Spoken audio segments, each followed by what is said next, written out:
So yeah, I'd received a number of questions, I think mostly from Ed Fisher and maybe Milt about some of the things that we're up on the Hill. And I've sort of combined them all into this one presentation. It's about really two different topics. One is about some work we're doing with the hospital expansion that will impact some of the neighborhood streets and travel routes. But the other is something called non-conforming upgrades. And I just went to next slide, and yet, oh, there we go. And I'm hoping Aaron's still on here and will appreciate what appears to be science going on to the left of this image.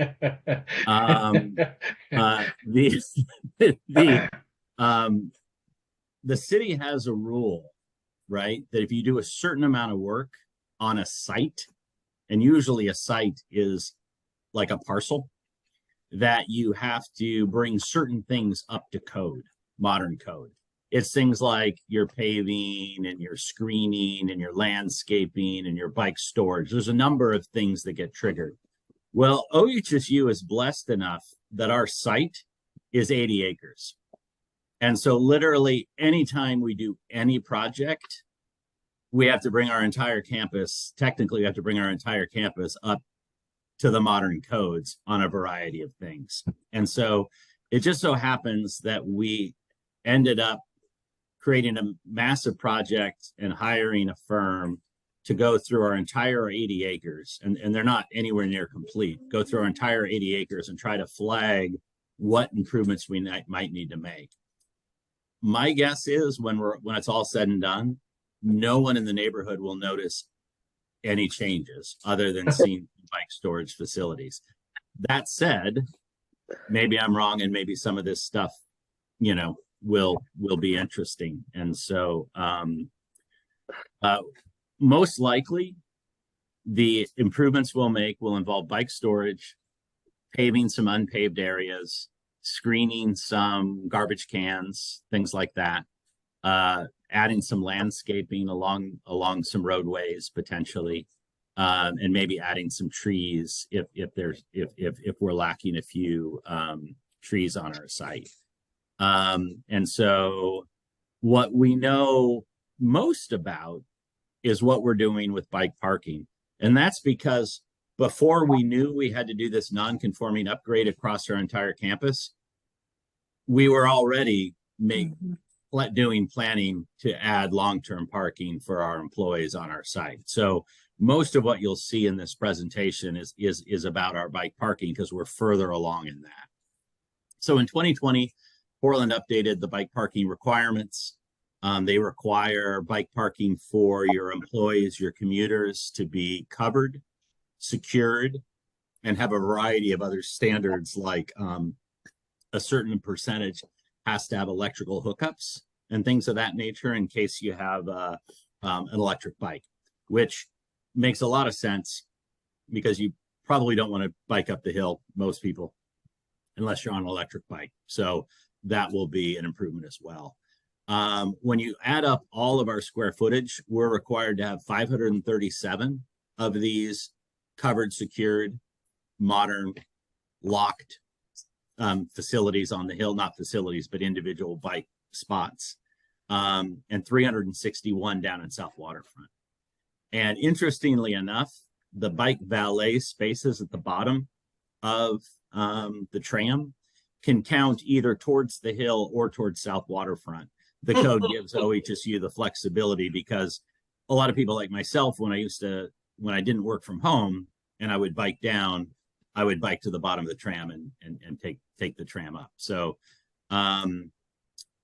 what you can see here is, and I don't know how clear it is, but this is just the math, right? How many spots do we have, or are we in the process of building? And how many does that leave us in a deficit? So by 2029, we're going to have to find 119 extra spaces after we build the extra 88 at the auditorium and the extra 100 at the multimodal hub across from the inpatient hospital addition. So we've identified a potential 6 sites where we might build additional bike parking to meet the 119 additional space requirement, in addition to a project that's already being built, the auditorium one. And so those sites are potentially adjacent to the BIC Library, Garage C, Kohler, Pavilion Loop, the Central Plant. That one's down in South Waterfront. And then there's Dornbecker. And sorry, Dornbecker is just a special message because the Dornbecker expansion is going to have to build enough parking for its own need that's triggered. That goes above the 119. So it'll be 119 plus whatever Dornbecker expansion needs to build. And so the auditorium bike parking is currently underway. We're already building that project, and this is what it'll look like when it's all done. Our preference is to completely enclose it in glass on all sides to maximize the visibility, make people feel safe, hopefully decrease the chance that someone will get in there and steal a bike. There's the multimodal hub. This is an artist rendering. This will be built along with the adult hospital expansion. Right now, that space is being used as a truck turnaround to drop off material to build the hospital expansion. But when that's done, we'll replace the turnaround with sort of an extra long bus stop area and 100 bike parking spaces. Recently, Milt received, as land use chair, or former land use chair, received a notification that we were getting an adjustment to the design of a project. And that's what this is. We were planning to, one of the sites that we might build on to get the extra 119 spaces is right next to the BIC Library on Gibbs.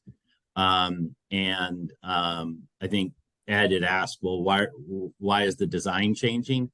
If you look at the wall where between the building, in the top rendering, between the building and the bike building, you see that it's solid instead of all glass.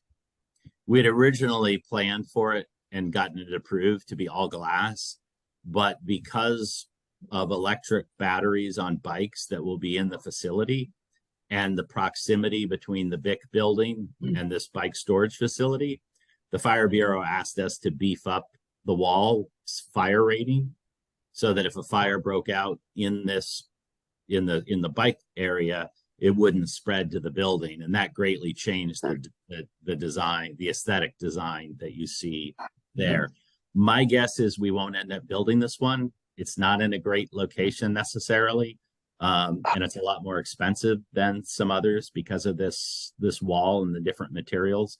But it is still in the running as a potential building. But even though we don't think we're probably going to build this one, we wanted to finish the land use process so that we could get it approved. So if we decided to build it, we wouldn't have to start all over.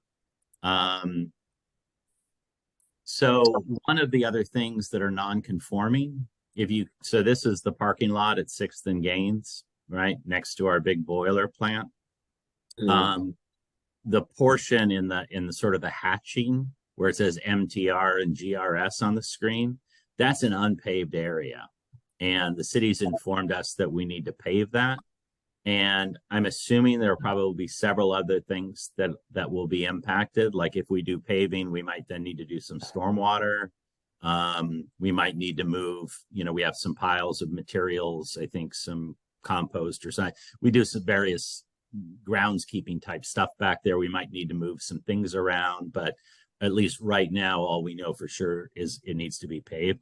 I don't think anybody can really see any of this area from the public right away. So I don't think anybody's going to see anything, but that's a project we're doing.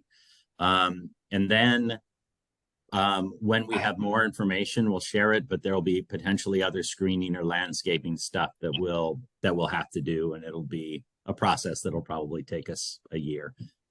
So that's the non-conforming use project. Maybe I'll stop there for a moment and just ask if anybody has any questions. Can you tell us what those abbreviations on those 3 buildings are? I wish I could. I Motor apologize. pool, and groundskeeping. I don't Oh, that's I a don't very know. good guess. No, I bet it is because they do call this the grounds area, but I don't think it's motor pool. I think where it says MTR, I'm pretty sure we have some large bins like trash bins and things of that Oh nature. yeah, And okay. in the groundskeeping, I think we keep more traditional groundskeeping type material and equipment and things like that. But the MTR is I'm pretty sure I had it explained to me as being kind of large refuse bins and things like that. So I have a Uh, question, yeah, Michael. And I hate to sound real facetious, but I sure. have a bit of a facetious sort of perspective right now. We've been Okay. trying to get the city to approve improvements on the Whitaker Trail down there, Yeah. the lower part, which is now gravel. And one of the arguments that we had heard was, well, if you're going to do any paving, we're going to have to upgrade the drainage. Right. We're going to, because pavements provide runoff that's detrimental to fish habitat and so on. So my question for you is, how long has this worked as a graveled area, and is there any practical reason why paving this is going to make any improvement? So I think the reason it's required to be paved is because vehicles do drive onto this space. And I don't it's not I do not have any expertise to know why you would need a vehicle, a spot for cars to, for vehicles to back up and get the trash bins and all that kind of stuff. I don't have any expertise to suggest that you should or shouldn't pave such an area. I'm just saying I think that's why we're being asked to do it. I don't know, maybe if you have a leaky oil or something in your vehicle that it lands on asphalt, it's better than landing on gravel. Why, I yeah, don't so really that know. it'll go straight down to the Willamette River instead of seeping into the ground. Yeah, that makes a Yeah. lot of sense. So yeah, I honestly I really can't speak to it because I I don't know. know. I just know that the code for our zone, for this zone, it just simply says you're not allowed to have an area that a vehicle drives on that's unpaved. So Can we're the gonna, pavement can the pavement be permeable? you know, I, Uh, Sorry sorry, to were you bring it gonna up. say something, Ed? Bob's right. I mean, you Yep. could do those paver blocks, but it's the fact that it's gravel, the runoff is being absorbed into the ground in a more environmentally friendly manner than going into a manhole that goes into the storm sewer system that ultimately has to be either processed through the or treated or goes down into the river. So it seems hypocritical to me that the city refuses to do the improvements to the Whitaker Trail that we need that's going to provide safety without bringing along the requirement to upgrade their drainage system, and yet they're forcing OHSU to pave this and maybe not even do anything to their drainage. I don't know. Sorry, I digressed. I'll stop. Yeah, but to answer your question, Bob, I'm not sure. Maybe. Um, uh, I'll certainly ask the project manager, Chase, the next time I see him. I'm in meetings with him a couple times a month. Just whether that's something that's an idea that's being explored or not. Yeah. But and then, beyond that, site wide, you might end up seeing a little bit more landscaping here, a little bit more there. There's a few large bins that rather than screen, we've just moved inside a building, that kind of thing. So maybe hopefully folks will notice that it'll look a little better, but most of this stuff I think will just be hard to spot. So leaving aside the non-conforming use project, this one's potentially more interesting. In order to assemble and install the sky bridges between the hospital expansion and the existing hospital, we're going to have to close Upper Campus Drive, and that's in the red. You'll see the closure area, And it's a fairly lengthy closure. It'll be from June of this year to February of next year. And what we wanted to do is remind people that Southwest Trail, that's in the green, that if you're coming from, coming from around the Veterans and Sam Jackson area and you want to get down to Lower Campus Drive, that as of today, and we don't have any plans to close it, but just as of today, we continue to allow 24/7 access to that trail, Southwest Trail 1. And you see we have the alternate listed there too, in case the main trail becomes less safe. We close it and switch over to the alternate trail, which is more paved than the main trail itself. So TriMet bus number 8 will be using Sam Jackson.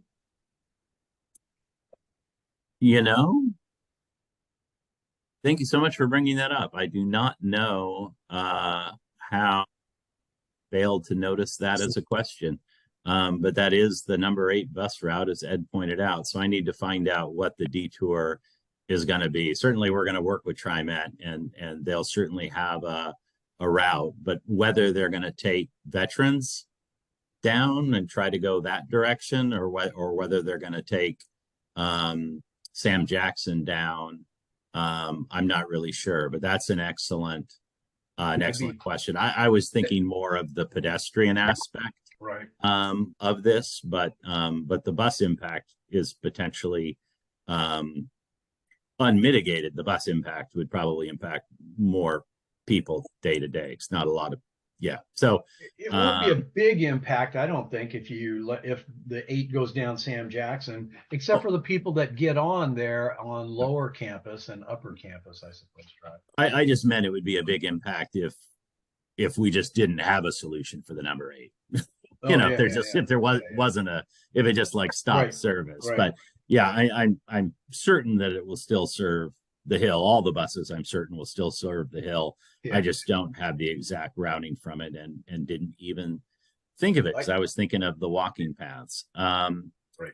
Then the last one, and this is probably something that'll be interesting, especially to people who live on Bancroft and 6th, is because Campus Drive serves as one of our ambulance routes, and that's going to be out of commission for months.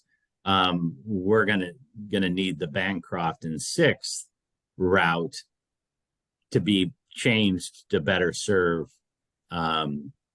ambulances. And what that means is, sorry, you hear my dog barking. What that means is that we're going to be required to, we'll need to scrape the speed bumps and then reinstall them at a later time. And so one mitigation that we're wanting to offer is to install some radar speed signs at both ends of Bancroft and 6th in order to discourage speeding while the speed bumps are no longer there. And one thing I wanted people to understand is that ultimately PBOT will decide what we can and can't do to this street.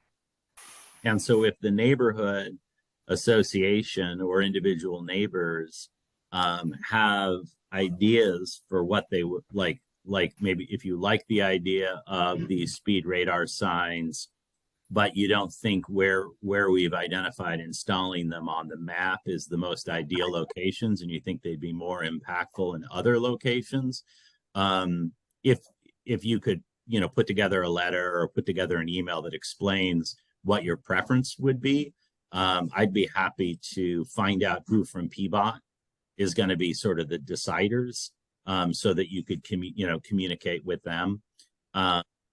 Just because ultimately, and I know that Milt, I think, had come up with some ideas for some alternative signs that give feedback in a more whimsical way. If you're speeding, it's a frowny face, and if you're going the speed limit, it's a smiley face or something. Any idea about you have like where to source those materials, and if that's a preference of the neighborhood association to do something a little different, Again, if you could prepare a communication for PBOT, since it's their street, right? So if you could share your thoughts with them, we would definitely like a copy of that communication so that we can be aware as well. But they're the ones that'll have to be convinced. But maybe I'll stop there, and any thoughts or ideas or questions anybody has. Go for it, Milt. Yeah, Michael, you raised the issue already, but actually where you have indicated on the map, the location for speed signs are two locations where it's physically not possible for vehicle speed. Because in the one case it's too congested, and in the other case where they come off of Terwilliger, it's just not, you wouldn't speed there because you're going to have up the hill and make a sharp turn. So yeah, but I think there are better locations for the speed signs. Probably one closer to where Ann lives, where the vehicles start to speed up and then right down. next to my house. Yeah, no, seriously, that's where the vehicles start to speed up coming in the south direction. And then up on the other end, as they come off of Terwilliger and then head to Bancroft, the place to put the sign there is probably about 4th and Bancroft, because that's where they start to speed up just before the current speed bumps. They can't speed in the two locations where the signs are now. I see. There are better locations for the signs. Yeah, and if I mean, not to put work on you, Milt, or work on anybody else from the neighborhood association, but if you'd be willing to just put together a letter or even just a simple email and maybe put a couple marks on a map or something and just say, we think these would be better for the following reasons.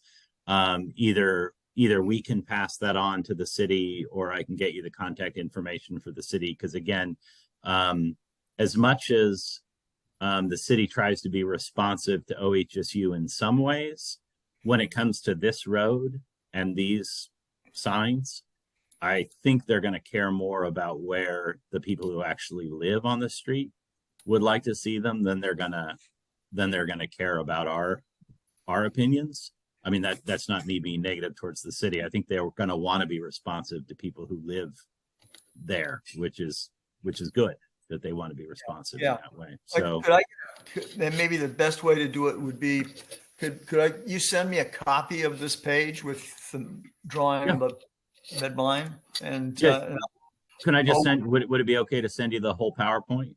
Sure. Right? Okay. Sure. Yep. I'll do that. I'll work with Ed. He's the traffic guy to. Sure. I'll draft something, Ed, and see if it passes muster. Okay, thanks, Milt. Appreciate your volunteering for that. Michael, anything else? No, but I think Bob has a thought. Oh, sorry, Bob. There you go. Yeah. So I just wanted to comment, since you got this map up here, if you look at where Hamilton Terrace comes in, which is just south of where the red line hits Terwilliger, you can just see Hamilton Terrace and Lowell Lane, which are two little segments there. Yeah. Well, right after the snowstorm, I was just curious of how much traffic normally comes up to Terwilliger in the morning rush hour. And I measured both the 6:30 to 7:30 and 7:30 to 8 o'clock times. And there are between 400 and 500 cars going up per hour for those 2 hours. Oh, So God. these are very heavily traveled streets. And that's why in snow emergencies, it's always a really bad problem. Sure. Sorry, Bob, were you saying that there were 400 to 500 on Terwilliger heading north, or were you saying No, I was saying on Hamilton Terrace, okay. going up Hamilton Terrace, hitting this intersection. Yeah. So that's not, you think of Terwilliger as carrying a lot of the flow, and Yeah. it probably carries more than 400 or 500 an hour, but Hamilton Terrace carries a huge amount of flow, and that's a steep, sharp turn as it comes into Terwilliger. So Yeah. it often is impassable as well.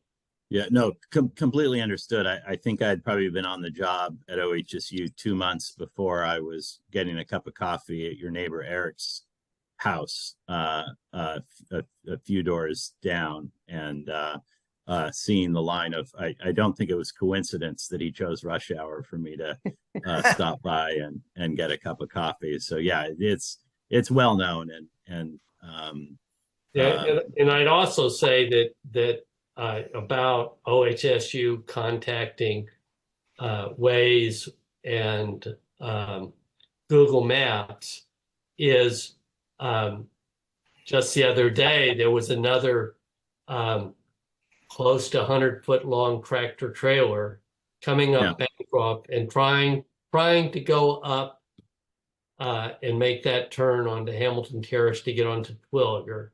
Yeah. They were going to the VA, but during the ice storm, there was one that came up Hamilton Terrace that was the same incredibly long length. And so just talking to the travel, the mapping companies that everybody uses, it just showed that these are not truck accessible. It would be another advantage at all times. Yeah, no, I mean it's definitely true, and we have tried in years past to get some of these companies to stop showing some of these roads as routes up to OHSU. In the past, the companies have been not interested, but that said, we're gonna take a look at it again. Because sometimes, who knows, maybe they've had a lawsuit sending people the wrong way down some area, and maybe they're needing to be more responsive than now, or something. Yeah, it's hard to know. So that is one of the things on the list for us to, to revisit whether we can have more sway with them now than we've had in the past. And it looks like you have your hand up. Yeah, I was going to say, Bob, isn't there a sign at the intersection of Hamilton and Hamilton Terrace that says trucks no longer than 45 feet or something like that can go onto Hamilton Terrace up to Terwilliger?